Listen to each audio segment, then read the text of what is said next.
ठीक है, तो मैं बात करने वाला था सुपर सेट की। मान के चलते हैं दिस इज अ सेट जिसको हम ए कह रहे हैं।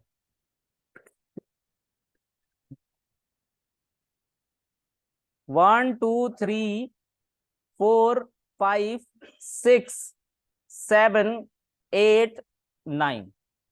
ओके, एक और सेट है हमारा,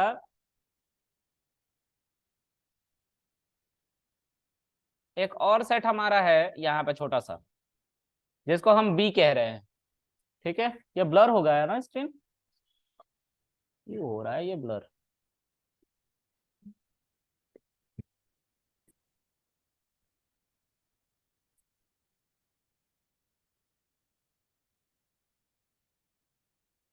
ओके, तो इसमें 1 से लेकर 9 तक की वैल्यूज है। ओके, अच्छा, एक और छोटा सा सेट है हमारा जिसके अंदर 1 से लेकर 9 तक की वैल्यू नहीं, लेकिन इन्हीं में से कुछ वैल्यूज इसमें रख दी गई हैं उठा के, जैसे 3 4 5।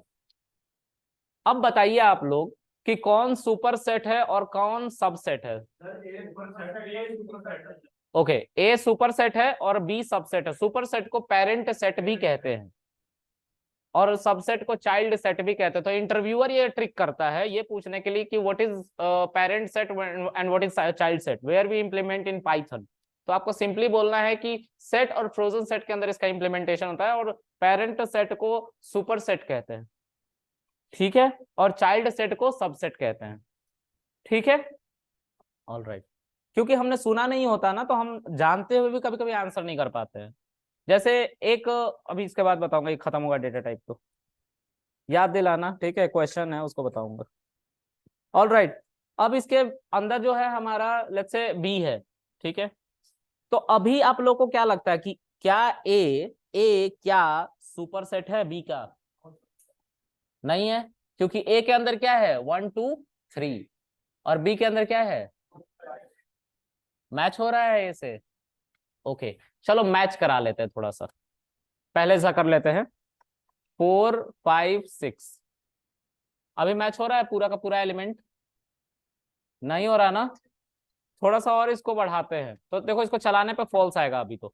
ठीक है, थोड़ा सा आगे बढ़ते हैं हम, अब जो यहाँ पे सेट बनाया है ना वो बना लेते हैं। ठीक है, 6 7 8, ठीक है, और 9। अब क्या जो बी में एलिमेंट्स रखे गए हैं वो ए में है, तो क्या ए सुपर सेट है बी का? Yes, true. ऑलराइट, उसी तरह से सबसेट की बात करी जाती है, उल्टा इस बार पूछा जाता है। क्या पूछा जाएगा? तो यहां पे पूछा जा रहा है क्या ए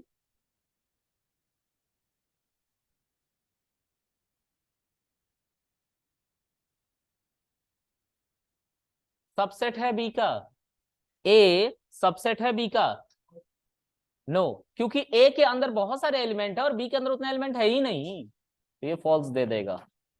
लेकिन अगर मैं इस क्वेश्चन को उल्टा कर दूं तो ए और बी के जगह को बदल दूं तो it will simply return a true value. Yes, now it is subset. कौन? बी की ए? बी सबसेट है। Okay, alright. उसके बाद ए के ऊपर डॉट लगाओ और सिमेट्रिक डिफरेंस की बात करेंगे हम। सिमेट्रिक डिफरेंस क्या होता है तो इससे नहीं समझ में आएगा, ठीक है, बट वी विल सी।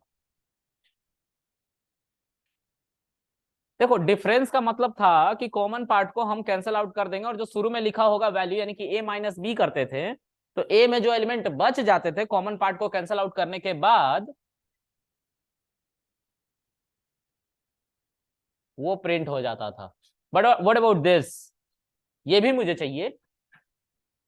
ठीक है, मतलब इंटरसेक्शन पॉइंट को छोड़ के जो बच गए वो सब मुझे चाहिए, तो हम सिमेट्रिक डिफरेंस निकालेंगे। ऐसे ही क्वेश्चन होगा तुम्हारे साथ इंटरव्यू में।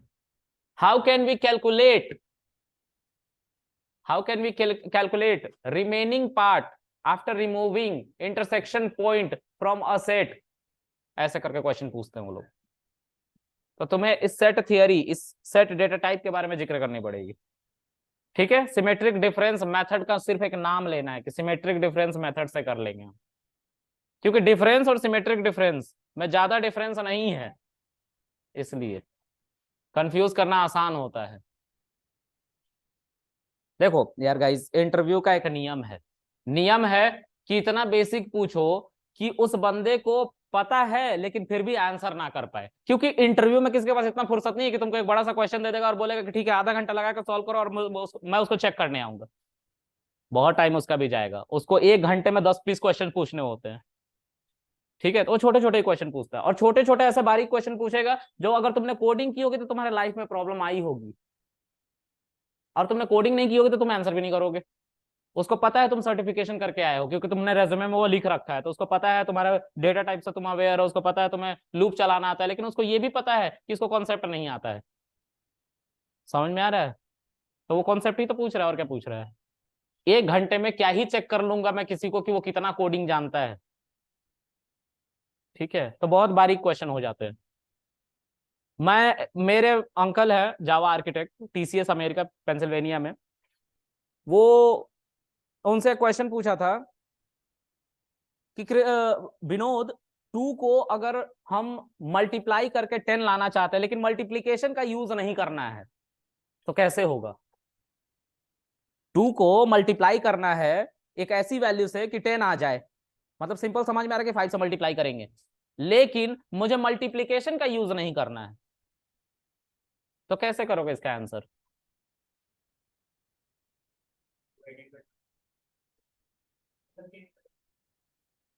कुछ भी। उसने मैथ्स के बेसिक लॉस के बारे में पूछ दिया था, बेसिक ऑपरेशन के बारे में पूछ दिया था, प्लस। सर 2 को 2+2+2+2 5 टाइम लिख देंगे, आंसर आ जाएगा। मैथ्स के बेसिक प्रिंसिपल यही है ना, प्लस माइनस, उसी से तो सारे डेरिवेशन हो रखे हैं। 3 साल के एक्सपीरियंस पे इंटरव्यू देने गए थे वो, रिजेक्ट होके आए थे वहां से। लेकिन इसका मतलब ये छोड़ना कि उनको आता नहीं है। देख लो कितना बेसिक क्वेश्चन है ये। मल्टीप्लाई मत यूज करो, लेकिन उसने ये तो कभी नहीं माना कि प्लस को मत यूज करो। सोचने की बात है आप कैसे सोचते हो।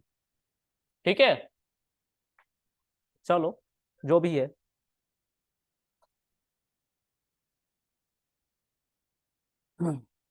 अब A dot symmetric difference B। ठीक है, तो A का जो रिमेनिंग पार्ट है और B का जो रिमेनिंग पार्ट है, कॉमन पार्ट को हटा के वही सिमेट्रिक डिफरेंस बताता है। ठीक है, तो इट विल सिंपली रिटर्न 1239। ठीक है, एक बार इसको चला लो। अब देखो अब बढ़ गया, क्योंकि इसको चलाया नहीं था मैंने चेंज करने के बाद। इसमें 1 से लेकर 9 तक की वैल्यू थी ना, और हमने चलाया नहीं था चेंज करने के बाद, चला दिया तो देखो अब वैल्यूज बदल गई। 1 2 3 पहले वाले सेट में बचा हुआ था, और 6 7 8 दूसरे वाले सेट में बचा हुआ था। This is symmetric difference. Clear है? ओके, वी विल सी कोई और मेथड बचा है क्या। कॉपी को बिल्कुल मत टच करना है, ये बेकार का है। अब आगे डिफरेंस पढ़ा दिया, intersection, is disjoint, is subset, is superset, symmetric difference, union. Union नहीं पढ़ाया अभी तक। यूनियन का क्या काम होता है, वही जो सेट में था कि ए यूनियन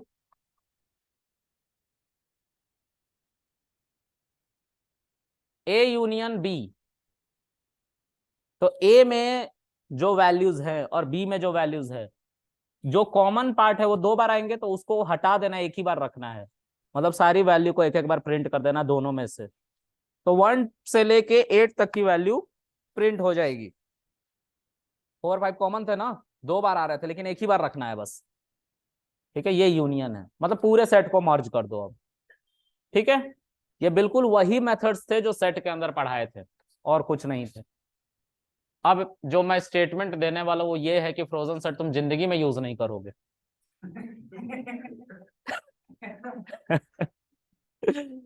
हाँ, लेकिन पाइथन में मेरे से इंटरव्यू में पूछा गया था। मैं जब पढ़ाना शुरू किया था तो 6 महीने तक मैंने फ्रोजन सेट पढ़ाया ही नहीं था, और मुझे भी नहीं पता था कि फ्रोजन सेट होता है,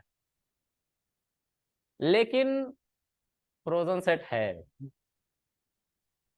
अगर तुमने कोडिंग किया है तो तुम इसको यूज करके आए होगे। उस इंटरव्यूअर का यही क्वेश्चन था। यूज हम नहीं कर रहे, बट स्टिल तुम्हें आना चाहिए, क्योंकि तुम कोडर हो। और आधे घंटे में मैं तुम्हें कितना ही असैसिनेट कर लूंगा, कितना ही चेक कर लूंगा तुम्हें, हैं बताओ। तो उसने ऐसे ही क्वेश्चन पूछना है। ये थी सेक्टर 8 में, सेक्टर 2 में, नोएडा में। कंपनी का नाम नहीं पता है, याद नहीं है, लेकिन है ना। पूछा है उन्होंने फ्रोजन सेट। नहीं पढ़ाता, ये यूट्यूब पे नहीं मिलेगा, तुम जाके देख लेना। नवीन रेड्डी यूट्यूब पे पढ़ाते हैं, बहुत फेमस है, उनके पास भी नहीं, वो भी नहीं पढ़ा है फ्रोजन सेट के बारे में। ठीक है, क्योंकि ये यूज ही नहीं होता। ठीक है, लेकिन है, पाइथन में है। चलो आगे देखते गाइस। एक क्वेश्चन, चुप हो जाओ, थोड़ा सा सुन लो। सुन लिया करो यार, तुम्हारे ही फायदे की बात कर रहा हूँ। ठीक है, पता चले कल मिले ना मिले, है ना। हाँ भाई, इसीलिए कह रहा हूँ, सुन लो। अब जो है, एक क्वेश्चन पूछा गया था मुझसे इंटरव्यू में कि Python is static typed language और डायनेमिक टाइप्ड लैंग्वेज, क्यों? ये क्वेश्चन था दूसरा। क्यों, किसने आंसर दिया था स्टैटिक टाइप डायनेमिक टाइप? हाँ क्यों, खड़े हो जाओ भाई प्लीज। क्यों? क्या नहीं डिफाइन करना पड़ता? Okay, right. और जावा में क्या करना पड़ता है? Int a is equal to 2, ये डिफाइन करना पड़ता है उसका डेटा टाइप। पाइथन में ये पाइथन ऑटोमेटिकली डिटेक्ट कर लेता है। ठीक है, कि अगर तुमने a इज इक्वल टू 2 लिखा तो वो इंटीजर होगा। This is the difference. तो Python is dynamically typed language. ठीक है, और इसका आंसर मैंने नहीं दिया है। आज की बात नहीं कर रहा, पुरानी बात है ये, है ना। जब बिगिनर लेवल पर इंटरव्यू दे रहा था ना, तब सीख के नया नया मार्केट में निकला था तब। ठीक है, लेकिन हमने यूज तो किया है ना a is equal to 2, even I know Java, उसको भी यूज किया है, लेकिन कभी इसको पढ़ा नहीं। इतना मैंने आंसर किया that is this is dynamic type language, लेकिन कभी इसमें घुसा नहीं कि क्यों। वो बंदे ने सही बताया। तुम डेवलपर हो कि बन रहे हो? बन रहे हो, फिर ठीक है, बढ़िया बन रहे हो, ऐसे ही बनो। चलो,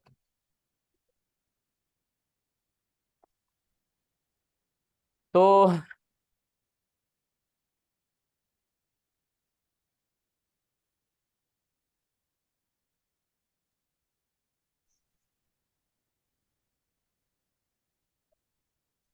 अरे यार मैं क्या ही कहूँ, अभी ठीक है।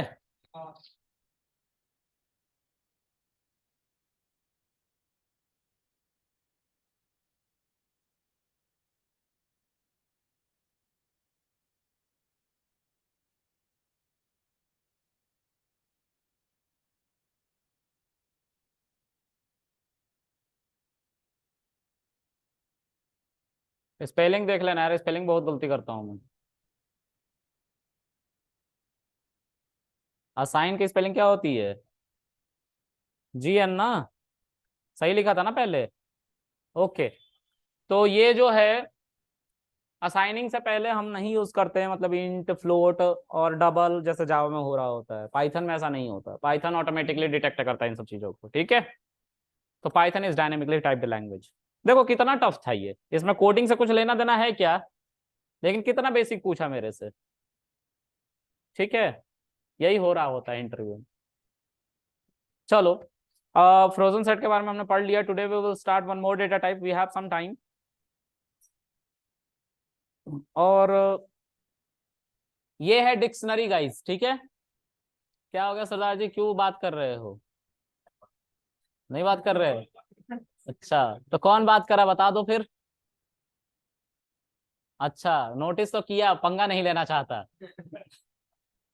चलो। Alright, so I am talking about dictionary. यार मच्छर की तरह भन भन भन भन भन भन भन करते रहते हो यार, क्या है ये? आ रही है तभी तो कह रहा हूँ, हेडफोन लगाने के बाद। प्लीज बात मत करा करो यार, इरिटेशन हो जाती है। चलो, डिक्शनरी के बारे में मैं कुछ लिखता हूँ, वही नोट्स। पहला है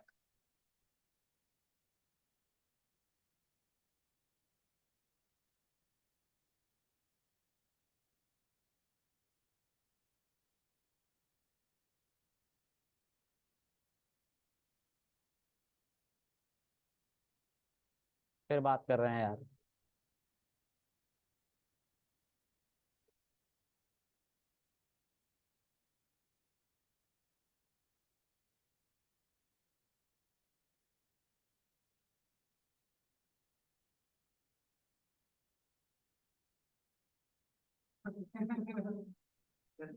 गलती से तुम लोग सब महिला बनने के जगह पे पुरुष बन गए हो। तुम लोग का नाम महिला जयवर्धने होना चाहिए। शर्म खाओ। खाना खाए हो ना, रोज सुबह में थोड़ा सा शर्म भी खाया करो। और तुम तो सामने बैठ के बकवास कर रहे हो, पता नहीं क्या है। हाँ हाँ। क्या पूछ रहे हो सर, क्या हो गया बताइए, मैं बता देता हूँ क्या हुआ। कुछ पूछना है? तो क्या बोल रहा है तू भाई, जब वो सुनना भी नहीं चाह रहा है तब भी बोल रहा है। तेरे जैसा बेकार आदमी दुनिया में नहीं मिलेगा। वो सुनना भी नहीं चाह रहा है तुझे, फिर भी तू बोल रहा है।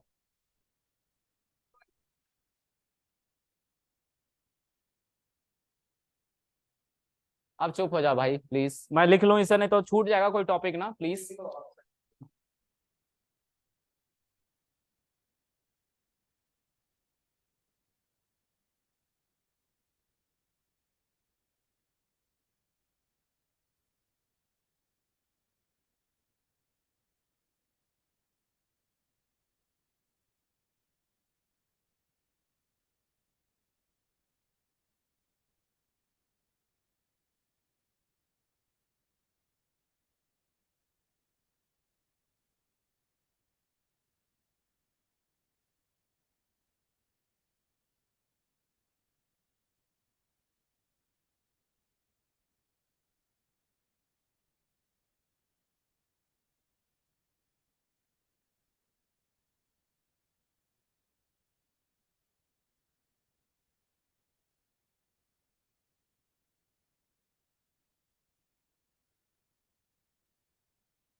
ठीक है गाइस, जितना मुझे लिखना था मैंने लिख दिया।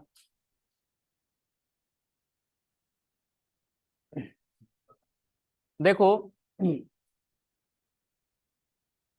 डिक्शनरी डेटा टाइप जो होता है वो इसलिए बनाया गया था कि हम अपने अकॉर्डिंग इंडेक्स दे सके किसी भी वैल्यू को। अभी तक अभी तक जैसे ये हमारा लिस्ट है, इस लिस्ट में मैं मान लो कि कृष्णा लिखता हूं, ठीक है, राम लिखता हूं, अर्जुन लिखता हूं, ठीक है। तो इनकी इंडेक्सिंग पाइथन अपने तरफ से दे रहा था ना, ऐसे करके। इस बार मैं मतलब इस बार एक प्रॉब्लम आई। प्रॉब्लम क्या आई? क्लास में वो टीचर जो अटेंडेंस लेता है वो क्या कहता है, रोल नंबर 1 कृष्णा खड़े हो जाओ। हम बोलते थे यस सर, खड़े हो गए, अटेंडेंस लग गया, बैठ गए। रोल नंबर 2 मोहित खड़े हो जाओ, अटेंडेंस लग गया, बैठ जाओ। अब वो दूसरे दिन से बोला कि मतलब उसी दिन बोला सब कोई का अटेंडेंस लेने के बाद कि सबको अपना अपना रोल नंबर पता है ना, तो दूसरे दिन से उसने क्या बोला, 1 yes sir, 2 yes sir, 3 yes sir, सब अपना अपना रोल नंबर बोलने लग गए। तो ऐसे डेटा को स्टोर करने के लिए हमें एक डेटा टाइप की जरूरत पड़ी, और उसी डेटा टाइप को हम कहते हैं डिक्शनरी। दूसरे लैंग्वेज में इसी को कहते हैं जेसन। मोंगो डीबी जब मैं आप लोग को पढ़ाऊंगा तो इसी को कहते हैं बीसॉन। और जब आप डार्ट लैंग्वेज जो एंड्रॉइड डेवलपमेंट के लिए जो गूगल ने लॉन्च किया था 2012 में, बुरी तरीके से पिट गई थी, 2017 में रीबिल्ट वर्जन आया था एंड्रॉइड, आईओएस, डार्ट और इन सब एप्लीकेशन को बनाने के लिए, मल्टी क्रॉस हाइब्रिड एप्लीकेशंस को बनाने के लिए, तो उन्होंने उसके अंदर मैप नाम से इसको दिया था।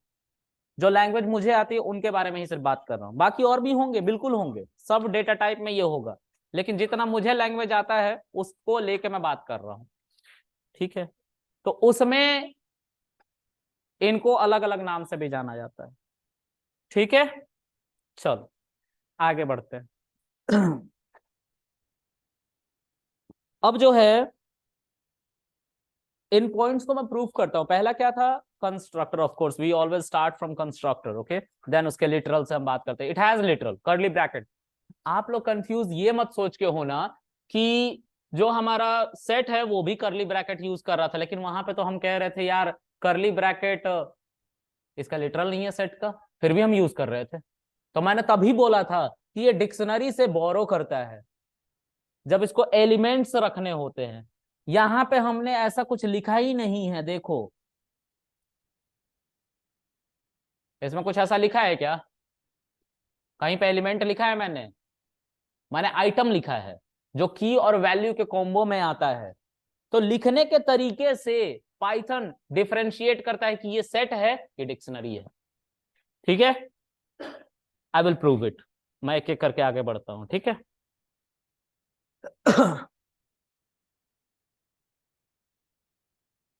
देखो, I want to create a empty dictionary. कैसे बनाऊंगा? डिक्ट पैरेंथेसिस, यही तो है constructor. Using constructor I am creating.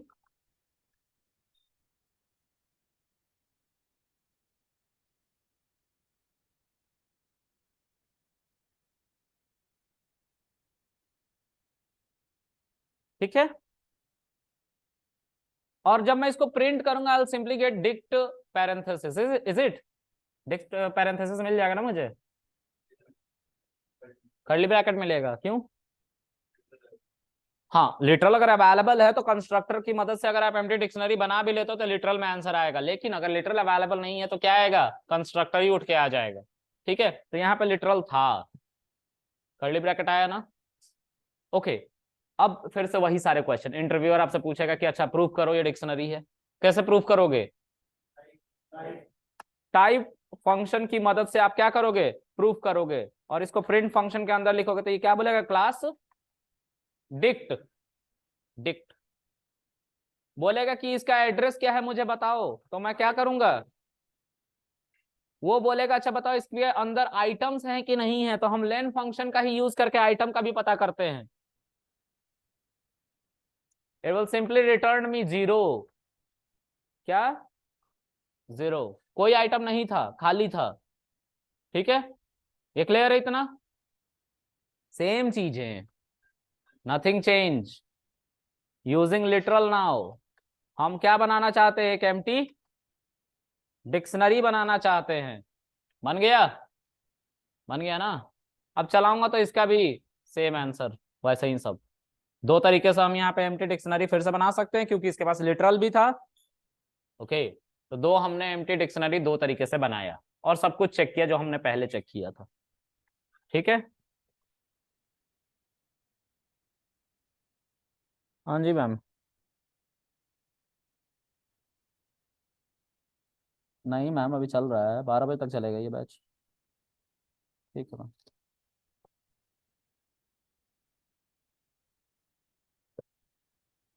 Okay guys, आगे देखते हैं। अब जो है एक डिक्शनरी बनाता हूं और हम सेट और डिक्शनरी के लिखने के तरीके को थोड़ा समझ के उसको डिफरेंशिएट करने की कोशिश करेंगे, ठीक है। Okay, so I am creating a dictionary, B is equal to a curly bracket, और मैं उसी एग्जाम्पल को लेके चल रहा हूं जो क्लास में अटेंडेंस लेते वक्त टीचर ने किया था। 1 कृष्णा, कॉमा 2 मोहन, 3 सोहन। अच्छा, उस टीचर ने एक और काम किया था। मैं जब स्कूल में था ना, तो 5th रोल नंबर वाले ने अपना नाम कटवा लिया था। तो मेरा टीचर बोलता तो था 1 2 3 4, लेकिन 5 नहीं बोलता था, वो सीधा 6 बोलता था। ऐसा होता है ना, हम अपने अकॉर्डिंग इंडेक्स दे रहे हैं ना, तो हम अपने अकॉर्डिंग दे रहे हैं तो एक वैल्यू स्किप कर लेंगे। हम अपना की खुद डिफाइन कर रहे हैं कि किस की से मैं किसको बुलाऊंगा। दिस इज कॉल्ड की and this is called value, ठीक है। दिस इज अगेन कॉल्ड की and this is called value. This is की, दिस इज वैल्यू। इसका मैं कुछ नाम लिख देता हूं, मोनू। तो अब की और वैल्यू के कॉम्बिनेशन को ही कहते हैं आइटम, ठीक है। तो कितने आइटम है इसके अंदर? अगर मैं बोलूं कि पाइथन से पूछ के बताओ तो कैसे बताओगे? लेन फंक्शन से। यहाँ पे लेन फंक्शन एलिमेंट को नहीं काउंट करता, किसको काउंट करता है? आइटम को काउंट करता है, मतलब इन दोनों को इंक्लूसिव काउंट करता है, ठीक है। तो अगर मैं इस बी को देख रहा हूं, तो इसको जब मैं प्रिंट करूंगा या इसका लेंथ निकालने की कोशिश करूंगा, it will simply tell me 4, ठीक है। मतलब 4 आइटम्स थे। अब फिर से मैं सेट पे थोड़ा सा जा रहा हूं। दोनों के लिखावट में बदलाव है कि नहीं है, बताओ। एक कॉलन को मैंडेटरी मान के चलता है कि कॉलन से पहले की होना चाहिए और कॉलन के बाद वैल्यू होनी चाहिए। और एक क्या कहता है, हमें ऐसा कुछ नहीं, बस ऐसे ही वैल्यू देते जाओ, कॉमा लगाते जाओ। यहाँ पे ये एलिमेंट्स हैं, यहाँ पे ये क्या है, आइटम्स हैं। यही तरीका है इनको डिफरेंशिएट करने का पाइथन का भी। पाइथन चेक करता है कि क्या इसके अंदर कॉलन लगा हुआ है, और अगर कॉलन लगा हुआ है तो क्या वो की वैल्यू को सेपरेट कर रहा है। उसके बाद दूसरा वैल्यू भी उसी तरह आ रहा है ना, तीसरा वैल्यू भी कुछ वैसा ही आ रहा है ना, ये चेक करता है। और उसके बेसिस पे डायनेमिकली ये डिसाइड करता है कि ये डिक्शनरी है जो ऊपर मार्क किया है बी। और यहाँ पे जब आता है तो देखते हैं यहाँ पे तो कॉलन है ही नहीं, तो वो क्या डिफाइन करता है, ये सेट है, ठीक है। डायनेमिकली पता करता है ये, ठीक है। लिखने के तरीके से पता चल गया ना कैसे ये आइडेंटिफाई कर रहा है।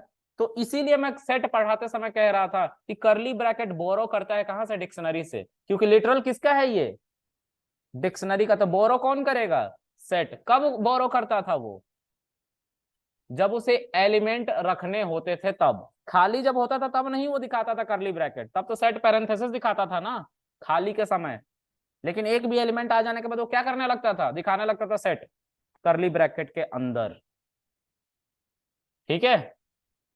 ऑलराइट, लिखने के तरीके से ही डिफरेंशिएट किया गया इन दोनों में, ठीक है। ओके, आगे बढ़ते हैं। यहां पे मैंने लिखा है ordered set of sequence of items. तो देखो, मैंने जैसा बनाया है, अगर प्रिंट करूं मैं बी को, तो वैसा ही अगर आउटपुट आ जाए तो ये ऑर्डर्ड है। ऑर्डर्ड है ना। पाइथन 3.6 वर्जन से पहले डिक्शनरी भी अनऑर्डर्ड था सेट की तरह। और अभी जो पाइथन का लेटेस्ट वर्जन है, पाइथन 3.12 चल रहा है। मतलब हम बहुत आगे आ चुके हैं। 3 साल पहले आई गेस 3.6 था, अब 3.12 पढ़ रहे हैं। क्योंकि 3.6 के बाद 3.7 ऐसा नहीं बढ़ रहा था। 3.6, 0.1, 0.2, 0.3, 0.4 ऐसे करके बढ़ता है। और जैसे ही 11 होता है और 12 होने जाता है, तैसे फिर से वो वर्जन ही बदल जाता है, ठीक है।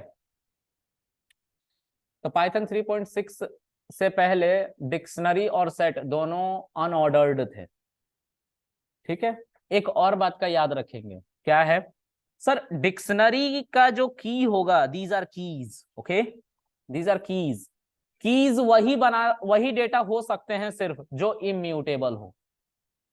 कीज कौन हो सकते हैं, जो इम्यूटेबल डेटा हो वही कीज हो सकता है। तो कौन कौन से ऐसे डेटा टाइप हैं जो हमारे इम्यूटेबल है, कोई नाम बताएगा? इंट, फ्लोट, स्ट्रिंग, ठीक है, टपल, फ्रोजन सेट, इतने अभी तक हमने डेटा टाइप पढ़े जो इम्यूटेबल है। और अगर तुम्हें याद नहीं रह रहा है तो तुम सेट के अंदर पास करके देख लो। अगर सेट के अंदर एक्सेप्ट कर लिया जाएगा वो डेटा टाइप, तो वो डेटा टाइप क्या है? इम्यूटेबल है। नहीं तो क्या है? अब हमारे पास डेटा टाइप है ना, हम उसकी मदद लेंगे। अच्छा, इसको मैंने जब बोला तो क्या आप लोगों को कुछ आइडिया आया इसको देख के भी? सर हम यहाँ से भी डेटा टाइप नहीं चेक कर सकते हैं किसी डेटा का कि वो म्यूटेबल है या इम्यूटेबल है? अगर मैंने कह दिया कि की हमेशा इम्यूटेबल डेटा टाइप बनेगा, तो यहाँ पे भी तो पास करके देख सकते हैं ना। कोई अगर डेटा टाइप ऐसा डाल दो जैसे लिस्ट की जगह पे, तो एरर आ जाना चाहिए। और सेम एरर आएगा अनहैशेबल टाइप लिस्ट, आएगा ना। तो यहाँ से भी करके देख सकते हैं इसको, ठीक है। पूछा जाता है ये, बहुत बारीक बात है ना, पूछ लिया जाता है। क्योंकि आपने कोड किया होगा तभी लॉजिक बिल्ट होगा, ये मानना है, ठीक है। पूछा जाता है कि how can we check whether a data type is mutable or immutable using Python? Tell me any two ways. So first, we will pass inside a set. Second, we will pass inside a dictionary at the place of key, जहां पे key होता है. If it is acceptable by set or dictionary, then it is immutable. Otherwise, it is mutable. ऐसा answer देना होता है, ठीक है।